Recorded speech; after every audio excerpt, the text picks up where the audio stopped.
यो 1 लाखे बजेटले एउटा लाखे नाच आयोजना गर्न पनि पुग्दैन रहेछ। त्यस्तो किसिमको बजेट विनियोजन भएको देखियो।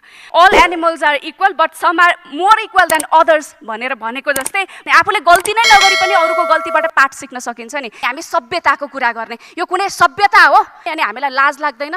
अब लाज पनि लजाउने बेला भइसक्यो। मैले धेरै पटक मै निर्वाचित भएर आएपछि यही संसदको रोस्टमबाट त्यहाँ अगाडिबाट कति धेरै पटक मैले यसको बारेमा उठान गरिसकेँ। यो आफ्नो कार्यकाल कटाउने मात्रै होला तपाईको पनि, नभएदेखि यो विकराल समस्याले तपाईँ हामी सबैलाई पिरोल्नेवाला छ। होइन, यो संसदीय अभ्यास भनेको यो हामी सबैजनाको एकीकृत भ्रष्टाचार हो। किनभने यो यदि हामीले यहाँ बोलेको कुराले र पनि तर अनि जस्ता शब्द पनि परिवर्तन गर्न सक्ने सामर्थ्य राख्दैन भनेदेखि यो छलफल केलाई चलाइराखिरहेको छ? यहाँ त राज्यको त स्रोत खर्च भइरहेको छ नि त। यो एउटा सदन चलाउनको लागि दैनिक रूपमा कति स्रोत खर्च भइरहेको छ? यो स्रोतको सही सदुपयोग हुन सक्दैन भनेदेखि यो छलफलको केही पनि अर्थ छैन। त्यसैले यदि यो चाहिँ छलफललाई अर्थपूर्ण बनाउने हो भनेदेखि म सम्माननीय प्रधानमन्त्रीज्यू म निवेदन गर्न चाहन्छु, यो छलफललाई अर्थपूर्ण बनाउनको लागि सांसदले बोलेका कुराहरूको टिपोट गर्ने, सुझावहरू गर्ने व्यवस्था गर्नु पर्यो। आफ्नो क्याबिनेटमा मन्त्रीहरूलाई पनि सोही अनुसारको निर्देशन गर्नु पर्यो।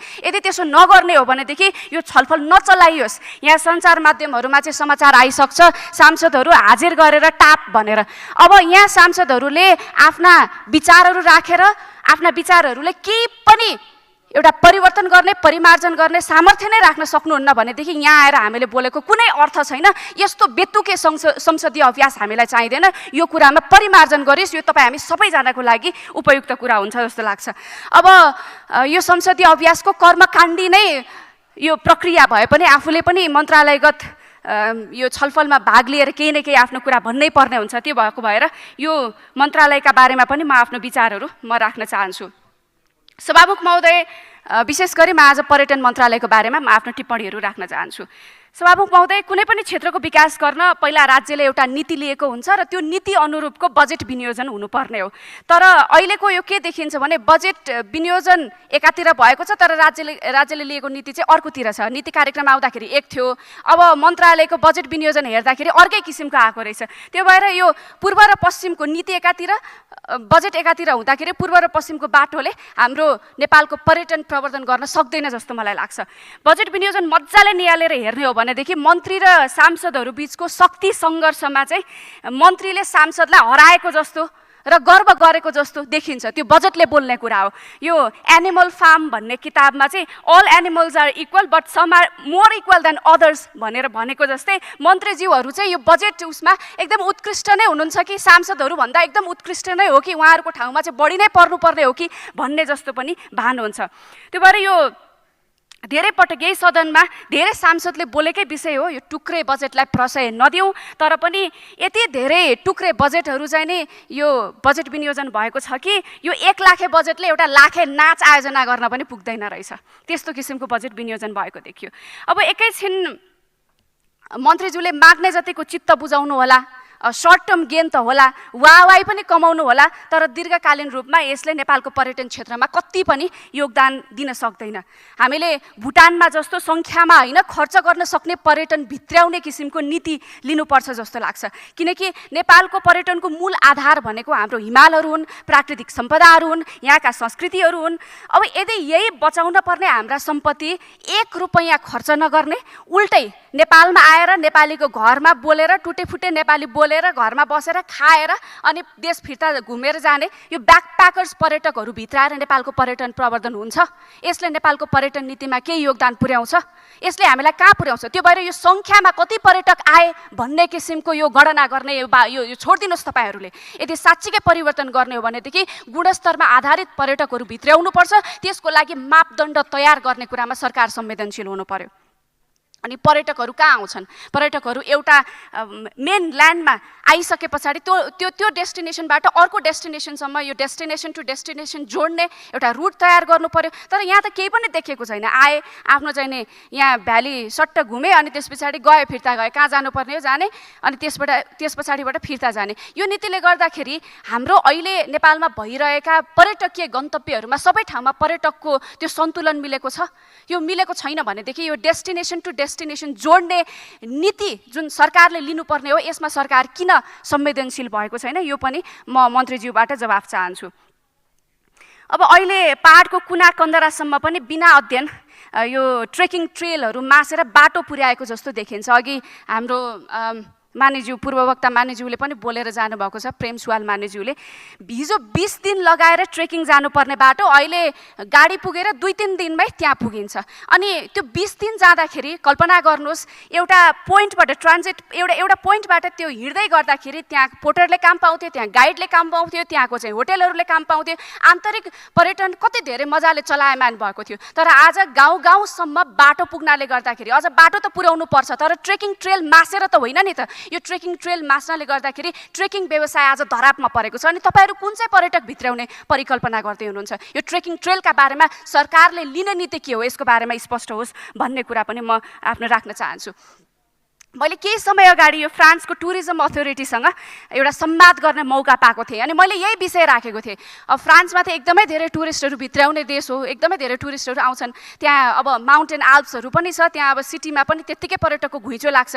मैले भने तपाईहरुको देशमा अब पहाडहरू पनि छन्, माउन्टेनहरू पनि छन्, टुरिस्टहरू यति धेरै भित्राउनुहुन्छ, हाम्रो नेपालमा त हाम्रो ट्रेकिङ ट्रेल मासिएर हैरान भयो, तपाईहरुले कसरी मेन्टेन गर्नुभयो भन्ने मैले प्रश्न गर्दा उहाँको जवाफले म छक्क परेँ। उहाँले भन्नुभयो फ्रान्समा अहिले यो ट्रेकिङ ट्रेलहरू उहाँहरूको पनि त्यस्तै हामी जस्तै गरी गुज्रिनु भएको रहेछ। उहाँले के भन्नुभयो भनेदेखि अब रोडहरू डिकन्स्ट्रक्ट गरेर ट्रेकिङ ट्रेललाई पुनर्जागरण गर्ने बहस चलिरहेको छ हाम्रोमा भन्नुभयो। केही कुराहरू त विश्वका एकदमै उत्कृष्ट अभ्यास गरिरहेका देशहरूबाट पनि सिक्न सकिन्छ नि, आफूले गल्ती नै नगरी पनि अरूको गल्तीबाट पाठ सिक्न सकिन्छ नि। त्यसैले हाम्रा यो ट्रेकिङ ट्रेलहरू मास्ने कुरामा सरकार एकदमै चनाखो रहोस् र ट्रेकिङ ट्रेललाई चाहिँ पुनर्जागरण गरेर त्यसलाई बचाउने काममा लागोस् भन्ने कुरा पनि म सुझाव दिन चाहन्छु। अर्को कुरा, यो हिमालमा फोहोर थुप्रिरहेको छ। हिजो पनि मन्त्रीज्यूको आगमन भएको थियो कि थिएन, मैले हिजो पनि यो विषय उठान गरेको थिएँ। सगरमाथामा फोहोर थुप्रेर एकदमै धेरै 140 टन भन्दा बढीको फोहोर थुप्रिएको अनुमान चाहिँ गरेको रिपोर्टहरू आएको छ। अनि संसारसँग क्लाइमेट चेन्ज भयो, विश्वका धनी देशहरूले चाहिँ नि हाम्रो हिमाल पगालिदिए भनेर हामी चाहिँ क्लाइमेटबाट यो चाहिँ लस एन्ड ड्यामेज फन्ड माग्ने, अनि आफू चाहिँ न्यूनतम एउटा वातावरण मैत्री नीति पनि लिन नसक्ने, अनि हामीलाई लाज लाग्दैन? हामीलाई यो किसिमको चाहिँ पर्यटक प्रवर्धन गर्नको लागि हामी संवेदनशील छौँ भनेर भन्नलाई लाज लाग्दैन? हिमालहरू कलेजहरू सञ्चालनमा हुँदाखेरि तिनमा लगभग 4,61,000 विद्यार्थी विभिन्न तह र विषयमा अध्ययनरत छन् भन्ने कुरा तथ्याङ्कले देखाएको छ। जसलाई चाहिँ यो 4 वर्ष 2 वर्ष अनि यो डक्टरेट लेभलको सबै कुराहरूमा तहगत डिभाइड गर्दाखेरि चाहिँ एउटा प्रोग्राममा लगभग 32 जना विद्यार्थी पर्ने रहेछन् र यो 32 लाई पनि विषयगत उसमा बाँड्ने हो भनेदेखि, जस्तो आर्ट साइन्स कमर्स यसमा बाँड्ने हो भनेदेखि एउटा विषयमा 5-6 जना भागमा आउँदा रहेछन्। यसरी हेर्दाखेरि विश्वविद्यालयको अनुपात र विद्यार्थीको अनुपात हेर्दाखेरि नयाँ विश्वविद्यालय लिएर आउँदै गर्दाखेरि यो नयाँ विश्वविद्यालय यस्तो अवस्थामा कसरी सञ्चालन हुन सक्छ, सरकारले यसलाई कसरी हेरिरहेको छ भन्ने कुरा पनि स्पष्ट आवश्यक पर्छ जस्तो लाग्छ मलाई। यस्तो अवस्थामा अब यो शिक्षालाई व्यवसाय र सिपसँग जोड्नुपर्ने आवश्यकता हो जस्तो लाग्छ। यस्तो निराशजनक स्थितिमा पनि नयाँ विश्वविद्यालय आउँदै गर्दाखेरि हामीले स्वागत त गर्नै पर्छ, तर सवाल चाहिँ कतिवटा विश्वविद्यालय आए भन्दा पनि विश्वविद्यालयमा विद्यार्थीहरू कसरी टिकाउने हो भन्ने कुरा चाहिँ महत्त्वपूर्ण हो भन्ने कुरा चाहिँ हो। यो नयाँ विश्वविद्यालय आउँदै गर्दाखेरि पनि विशेष गरी युज नभएका बिल्डिङहरूलाई चाहिँ संरचनाहरू चाहिँ नि त्यसरी युज गरियोस्, अनि त्यस पछाडि यो भिसीहरू कम्पिटिसनको माध्यमबाट नियुक्त गरियोस्, शिक्षालाई व्यवसाय र सिपसँग जोड्नुपर्छ भन्ने कुराको चाहिँ स्पष्ट अवधारणा होस्। नेपालमा बारम्बार मैले भनिरहेको छु यो पार्ट टाइम जब सिस्टमलाई पनि एउटा लागू गरौँ ताकि विद्यार्थीहरूले काम गर्दै पढ्न पाउन् र विद्यार्थीहरू नेपालमा टिक्न सक्ने स्थितिको पनि सिर्जना होस्। त्यसैले अब यो कुराहरू ध्यान दिँदै गर्दाखेरि धेरै मानिज्यूहरूले पनि राखिसक्नु भएको छ, खोपो विश्वविद्यालय विधेयकलाई पनि जति सक्दो चाँडो यो संसदमा पेश गरौँ भन्ने कुरा व्यक्त गर्दै म यहाँबाट बिदा हुन चाहन्छु। धन्यवाद। जथाभावी बाटो खन्नाले गर्दाखेरि नेपालको यो अव्यवस्थित सडक निर्माणले गर्दाखेरि यो प्रवृत्तिले नेपाली जनतालाई बिरामी पनि बनाएको छ। अब बिरामी कसरी बनाएको छ भन्नुहुन्छ भनेदेखि पानी पर्यो, सडक हिलो हुन्छ, हिलो भएपछि चिप्लेर लडिन्छ, घाइते भइन्छ, घाम लाग्यो धुलो हुन्छ। त्यो धुलोले यति धेरै नेपाली नागरिकहरूको स्वास्थ्यमा प्रभाव पारिरहेको छ, त्यो नेपालको विभिन्न स्वास्थ्य तथ्याङ्कहरूले पनि देखाएको छ। के सरकारलाई अवगत छ नेपालमा मृत्यु हुने कारणहरूमध्ये COPD यानि कि श्वास प्रश्वास सम्बन्धी रोग चाहिँ प्रमुख कारणमा आउँछ भनेर के सरकारलाई अवगत छ? यो सरकारले कस्तो नीति लिएको हो? नागरिकहरूलाई सधैँ बिरामी पारिरहने, ती बिरामी भएका नागरिकहरूको लागि सरकारले के नीति लिएको छ? सडक को व्यवस्थित निर्माण नगर्नाले त्यो फोक्सोमा बिरामी परेका मान्छेहरू, दमको बिरामी भएका मान्छेहरूलाई जति अप्ठ्यारो परेको छ तिनीहरूको जिम्मेवारी कसले लिने? यसको जवाब पनि म मन्त्रीबाट चाहन्छु, सम्बन्धित मन्त्रीज्यूबाट चाहन्छु। पूर्वाधारको सवालमा नेपालको जस्तो भौगोलिक जटिलता भएका देशहरूबाट, अन्य देशहरूबाट एउटा सफल मोडेलहरू सिकेर विज्ञहरूको सल्लाहमा नेपालको विकास मोडेल स्पष्ट हुनुपर्ने हो। नेपालको विकास मोडेल के हो भन्ने कुरामा हामीलाई स्पष्टता चाहिन्छ। तर यता भ्रष्टाचार बढेको बढे, उता चाहिँ मन्त्री र प्रधानमन्त्रीको चिल्ला भाषणहरूमा पूर्वाधारको विकास अल्झिएको जस्तो भान हुन्छ। दुई दशक त हामीले संविधान निर्माण गर्नमै लगायौँ। 2 दशक संविधान निर्माण गरेर 2टा आवधिक निर्वाचन पनि सम्पन्न भइसक्यो। तर अझै पनि नेपालको विकासको आधार स्तम्भ भने तयार हुन सकेको छैन, जसले गर्दा नेपालको विकास योजना र रणनीति चाहिँ हजुवाको भरमा तय भइरहेको हो कि भन्ने पनि प्रश्न कता कता उब्जिन्छ। अब अर्थ मन्त्रालयबाट बजेट सुनिश्चितता सहित दायित्व सृजना भएका योजनाहरू समेत अत्यन्तै न्यून बजेट विनियोजन भएका छन्। ती अत्यन्तै न्यून बजेट विनियोजन भएको कार्यले गर्दाखेरि चाहिँ समयमै कार्य सम्पन्न नहुने स्पष्ट देखिन्छ। त्यस्तै अब यो निर्वाचन क्षेत्र रणनीतिक सडककै सवालमा पनि निकै लामो लम्बाइको हुन्छ, तर जति बजेट सिलिङ छ यसले चाहिँ थोरै किलोमिटर मात्र सम्पन्न गर्न सकिन्छ। अब बाँकी सडक खण्डहरू होइन, बाँकी भएको त्योभन्दा बाँकी फर्दर एक्सटेन्सनको लागि स्रोत के हो त, त्यसमा पनि स्पष्टता भएको जस्तो मलाई लाग्दैन। त्यसको सवालमा पनि म मन्त्रीज्यूबाट स्पष्टता चाहन्छु।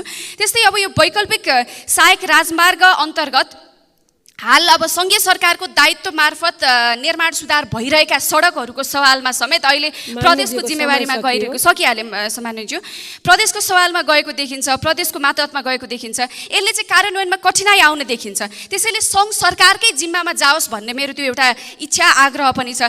यसरी समग्र बजेटलाई हेर्दाखेरि चाहिँ कनिका छरेको जस्तो विश्वव्यापीकरणको यो युगमा हरेक दिन यस्ता नयाँ विषयवस्तुहरू आइरहेका छन् कि हामी नयाँ र कान्छा भनिएका सांसदहरूलाई पनि यी नयाँ विषयवस्तुहरू हरेक दिन नयाँ लागिरहेका हुन्छन्, जटिल लागिरहेका हुन्छन्, अप्ठ्यारो लागिरहेका हुन्छन्। उदाहरणको लागि artificial intelligence, blockchain, quantum computing, genetic engineering इत्यादि इत्यादि। यी अनि यस्ता अनेकौँ विषयवस्तुमा, नयाँ विषयवस्तुमा नियमन गर्नको लागि कानुन बनाउनै पर्ने हुन्छ, नत्र विश्वव्यापीकरणको यो युगमा अराजकता यति हावी हुन्छ कि सरकारले चाहेर पनि नियन्त्रण गर्न सक्ने स्थिति हुँदैन। सामाजिक विचलनको यति अनियन्त्रित भयावह हुन्छ कि सरकारको नियन्त्रणभन्दा बाहिर जान सक्छ। उस्तै परे सरकार असफल हुने त्रास पनि रहन्छ। यी र यस्ता नयाँ विषयको कानुन बनाउने थलो भनेको संसद नै हो र प्रत्येक सांसदले देशलाई कानुन मार्फत कता मार्ग निर्देशित गर्ने हो त्यो सांसदले नै गर्ने विषयवस्तु हो। त्यसको जिम्मा सांसदले लिनै पर्छ र मैले अघि भनेको जस्तो यस्ता युवा पुस्ताका नयाँ विषयवस्तुहरूमा अर्थपूर्ण र तर्कपूर्ण छलफल गर्ने कतिजना सांसदहरू यो संसद भवनमा तयार हामी छौँ त? यो प्रश्न हामी सबैको लागि हो। एउटा व्यक्तिले सारा ब्रह्माण्डको विषयवस्तु जान्न सम्भव हुँदैन सम्माननीय सभामुख महोदय, तर कानुन बनाउन जानिएन, थाहा भएन भन्ने छुट पनि हामीलाई छैन। त्यसैले जनताबाट निर्वाचित भएर आइसके पछाडि संसद जो जनतासँग उत्तरदायी हुनुपर्छ, उहाँहरू प्रत्येकलाई विधेयकका विषयवस्तुसँग सम्बन्धित तथ्याङ्क, खोज, अनुसन्धान, अध्ययन गर्नको लागि स्रोत व्यक्तिहरू दिनुपर्छ। अनि मात्र संसदको बहस मुद्दा केन्द्रित हुन्छ, विषयवस्तु केन्द्रित रहन्छ र उत्कृष्ट कानुन बन्न सक्छ। नत्र भने संसद छेडखानी गर्ने एउटा थलो मात्रै बन्छ जस्तो लाग्छ। संसद एउटा घुमौरो तरिकाले सरकारको कठपुतली बनिरहेको छ सम्माननीय सभामुख महोदय। यो राष्ट्रको लागि एउटा खतरा हो, घात हो। किन भन्नुहुन्छ भने मन्त्रालयबाट ड्राफ्ट आउँछ, मन्त्रीज्यूले त्यो यहाँ टेबल गरिदिनुहुन्छ, टेबल गरिदिइसके पछाडि बहसमा त्यो विषयवस्तु आउँछ। हामी सबैजना त्यो विषयवस्तुमा तयार यदि छैनौँ भनेदेखि हाम्रो छलफल उत्कृष्ट हुन सक्दैन र कानुन कमजोर बनेर आउँछ। त्यो राष्ट्रको लागि घात हो, हामी सबैले बुझ्नुपर्ने एउटा विषय हो। अझ सत्तापक्ष मान्यज्यूहरू सत्तापक्षमा बसिरहँदा सरकारले लिएर आएको विधेयकलाई गट्टटट्ट ताली बजाएर पास गर्नै पर्ने बाध्यतामा हुनुहुन्छ। यसरी कानुन कसरी उत्कृष्ट आउला, म छक्क परिरहेको छु। यो खतरा हो। सांसदको अध्ययन अनुसन्धानको लागि समूह बनाउनको लागि, स्रोत व्यक्तिको समूह बनाउनको लागि स्रोत विनियोजन गरिनुपर्छ। यो कानुन मन्त्रालय मार्फत मन्त्रीज्यू समक्ष म अनुरोध गर्न चाहन्छु र प्रश्न पनि गर्न चाहन्छु। कानुन बनाउने व्यक्तिलाई त्यो विषयसँग सम्बन्धित ज्ञान यहाँ छलफल गर्नको लागि कसरी व्यवस्था गर्ने हो, होइन भनेदेखि यो एउटा सरकारको कठपुतली मात्रै नै हुनेवाला छ। दोस्रो कुरा, नेपालमा अहिलेको दिनसम्म 348वटा सङ्घीय कानुनहरू रहेछन्। ती कति पुराना कानुनहरू होलान्, तिनलाई खारेज गर्नुपर्ने होला, कति नयाँ कानुनहरू लिएर आउनुपर्ने होला, कति कानुनहरू संशोधन गर्नुपर्ने होला। प्रहरी ऐन 2012 68 वर्ष पुरानो भइसकेको रहेछ। यस्तै यस्तै अन्य ऐनहरू पुराना ऐनहरू छन्। हजुरबुवाको पालादेखि एउटै ऐनले आजसम्म चाहिँ काम गरिरहेको अवस्था पनि छ। ती पुराना ऐनहरूलाई खारेज गर्नुपर्ने होला, नयाँ ऐनहरू लिएर आउनुपर्ने होला, कति संशोधन गर्नुपर्ने होला। त्यसका सवालमा सरकारले हामीलाई लिस्ट दिएको खोइ सांसदहरूले थाहा पाउनु पर्दैन। आजको दिनसम्म निर्वाचित भएर आएको यत्रो दिन भइसक्यो, हामीलाई लिस्ट खोइ। यो सांसदको अधिकार हो जस्तो लाग्छ। यो सरकारले यो कुरामा ध्यान दिनुपर्छ। तेस्रो कुरा, सरकारको नीति तथा कार्यक्रम, बजेट इत्यादि पास भइसके पछाडि सरकारले निर्धारण गरेको लक्ष्य पुरा गर्नको लागि कानुन चाहिन्छ। बिना कानुन कार्यक्रमहरू मात्र लिएर आएर केही पनि हुनेवाला छैन। त्यसैले ती कार्यक्रमहरूलाई पुरा गर्नको लागि, कानुनहरू बनाउनको लागि केही कानुनहरू नयाँ बनाउनु पर्ने होला, केही कानुनहरू संशोधन गर्नुपर्ने होला। त्यसका लागि सरकारले के तयारी गरिरहेको छ, त्यो एउटा पेचिलो प्रश्न हो। मलाई लाग्छ सकिन्छ बजेट अधिवेशनमै गर्ने हो, नसकिने हो भनेदेखि अर्को अधिवेशन सुरु भएको पहिलो चरणमा चाहिँ सरकारले आफ्नो नीति तथा कार्यक्रम पुरा गर्नको लागि के कानुनहरू लिएर आउने हो, लिस्ट चाहिन्छ। अनि मात्र यो सदन राम्रोसँग चल्न सक्छ र सरकारले आफ्नो नीति तथा कार्यक्रम राम्रोसँग प्रस्ट्याउन सक्छ र पुरा गर्न सक्छ जस्तो लाग्छ। नत्र भने गफ मात्रै हो, अघिल्लो वर्षमा पनि बजेट आयो, यो वर्ष पनि बजेट आयो, तर काम पुरा हुँदैन। चौथो कुरा, सम्माननीय सभामुख महोदय, बजेटको सवालमा मात्रै होइन, एउटा अधिवेशन अन्त्य भएर अर्को अधिवेशन सुरु हुनुभन्दा अगाडि सरकारले प्रत्येक अधिवेशनमा के कानुनहरू नयाँ लिएर आउन आँटेको हो, के कानुनहरू संशोधन गर्न लागेको हो, त्यो लिस्ट चाहिन्छ। होइन भनेदेखि सरकारलाई आज मन लाग्ला भोलि कानुन लिएर आउन मन लाग्ला, आज रातभरि ड्राफ्ट गरेर भोलि टेबल भएर संसदमा सरकार पक्षका मानिसहरूलाई त्यो पास गर्नै पर्ने बाध्यता हुन्छ। गटटट तालु बजाएर पास गर्ने जस्तो मात्रै हुन्छ। सरकारको कठपुतली होइन संसद भनेको। सम्माननीय सभामुख महोदय, सरकारले अधिवेशन सुरु हुनुभन्दा अगाडि हामी प्रत्येक सांसदलाई कुन विषयमा कानुन बनाउने हो, कुन विषय संशोधन गर्ने हो र कुन विषयहरू खारेज गर्ने हो भन्ने विषयमा हामीलाई अधिवेशन सुरु हुनुभन्दा अगाडि लिस्ट चाहिन्छ। अनि मात्र संसदको औचित्य रहन्छ, अनि मात्र सांसदले देशलाई कता लैजाने हो भन्ने कुराको एउटा मार्गदर्शन गर्न सक्छन् र सांसदले चाहेको जस्तो देश बनाउन सक्छन्। होइन भनेदेखि सधैँभरि सांसदहरूलाई एउटा दोष लागिरहन्छ, संसदमा सांसदहरूले सधैँभरि भत्ता पचाए राम्रोसँग काम गरेनन् भनेर। यदि यो दोषलाई मैले टुङ्गाइहालेँ सम्माननीय सभामुख महोदय, यदि यो दोषलाई हामीले टाउकोमा बोक्ने र काम पनि राम्रोसँग गर्न नसक्ने हो भनेदेखि यो संसदको औचित्य हुँदैन। हामी प्रत्येकले हाम्रो ड्युटी पुरा गर्नको लागि विषय प्रतिनिधि सभा सरकारको कठपुतली होइन। सम्माननीय सभामुख महोदय, सरकारलाई जे मन लाग्छ त्यस्ता खालका कानुनहरू के ल्याउन मन लाग्छ ती खालका कानुनहरू यसरी लिएर आउने हो भनेर जुन चार्ट रोस्टर एउटा चाहिँ